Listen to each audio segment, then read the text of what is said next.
Баршаңызға қайырлы күн. Бүгін сіздердің сұраныстарыңыз бойынша классикалық бисквиттің рецептісімен бөлісемін.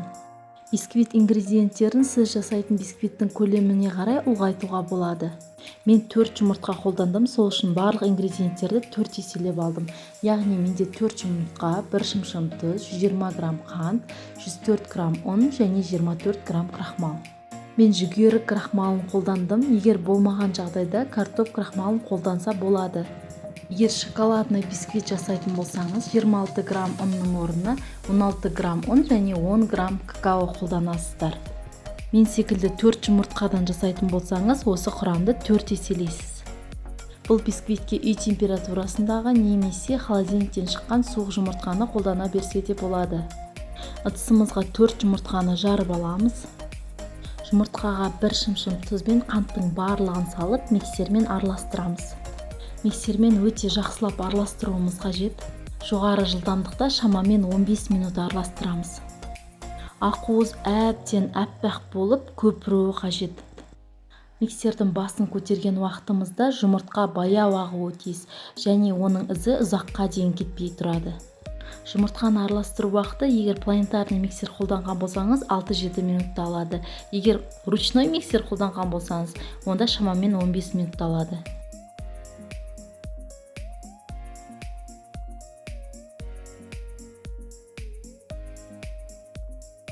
Келесі кезекте ұнға крахмалды қосып, венчикпен жақсылап біркелкі болғанға дейін араластырып аламыз.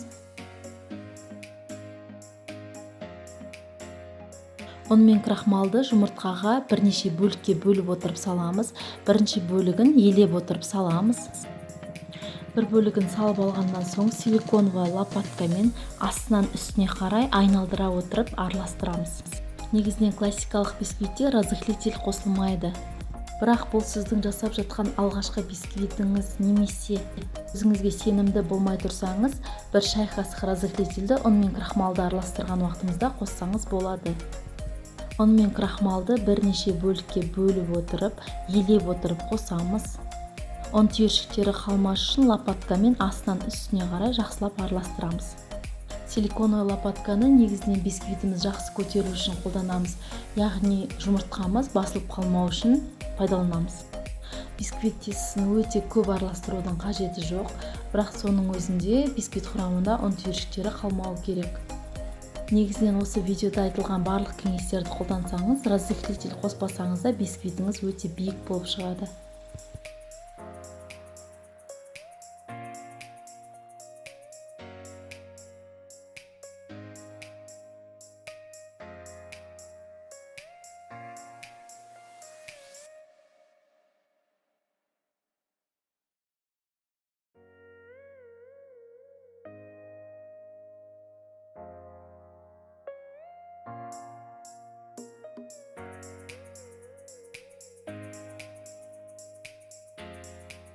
Форманың көлемін өзіңізге қажетті етіп аласыз. Мен 18 сантиметрлі форманы қолдандым.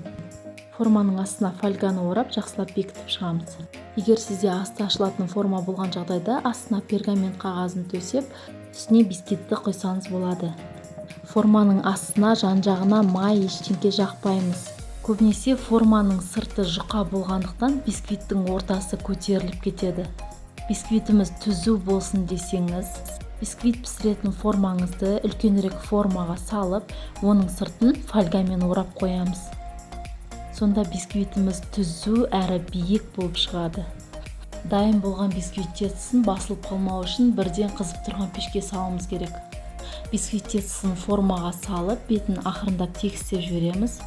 170 градуста қызып тұрған пеште 30 минут пісіреміз. Бисквит пісіп жатқан уақытта алғашқы 30 минут пешті ашпаймыз. Бисквиттің пісу уақыты бисквиттің көлеміне және сіздің пешіңізге де байланысты. Бисквиттің піскенін міндетті түрде ағаш палочкамен тексереміз.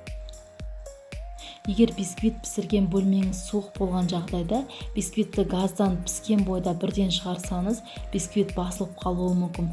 Сол үшін бисквит піскен уақытта духовканың есігін ашып, бисквит духовкада жартылай суы қажет. Жартылай суыған бисквитті формасынан шешіп, решеткаға төңкеріп қойып, бисквитті толығымен суытамыз.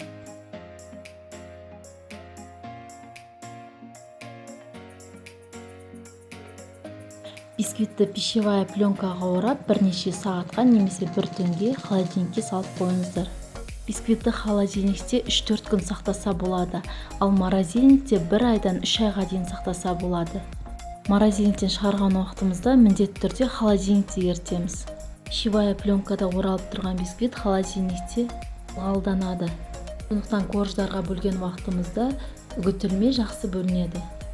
Бисквитті даярлауда қандай да бір сұрақтарыңыз болған жағдайда маған комментарийға жазсаңыздар болады. Назарларыңызға рахмет.